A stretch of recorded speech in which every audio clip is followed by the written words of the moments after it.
Mesdames et messieurs de la presse, j'ai saisi cette opportunité pour présenter mes très chaleureuses félicitations à M. Félix Antoine Tshisekedi Tshilombo, le 5e président de la République démocratique du Congo, qui a été élu démocratiquement par le peuple congolais.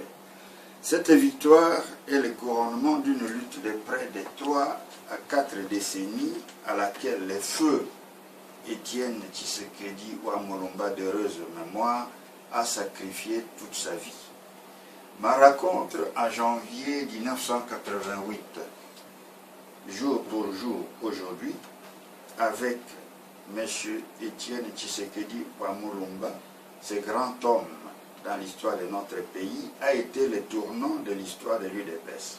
Car, en effet, si j'avais accepté de coopérer avec le président Mobutu dans son plan machiavélique qui tenait à décrédibiliser totalement M.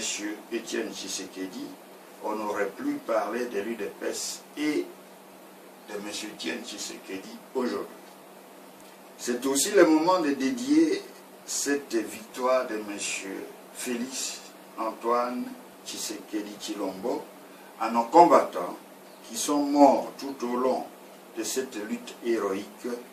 Je voudrais aussi souligner la bravoure de la direction actuelle de l'UDPS, Tshisekedi, sous la houlette de M. Jean-Marc Kabound, qui, comme tout le monde l'a constaté, avait accompagné M. Félix Tshisekedi Tshilombo vers cette brillante victoire. Enfin, je voudrais féliciter doublement le président Vital Kamerhe pour, primo, avoir été l'artisan de cette victoire du président Félix Antoine Tshisekedi Tshilombo. Ensuite, pour avoir été nommé le directeur des cabinets à la présidence, un poste clé et stratégique pour la mandature que nous allons entamer pour le moment.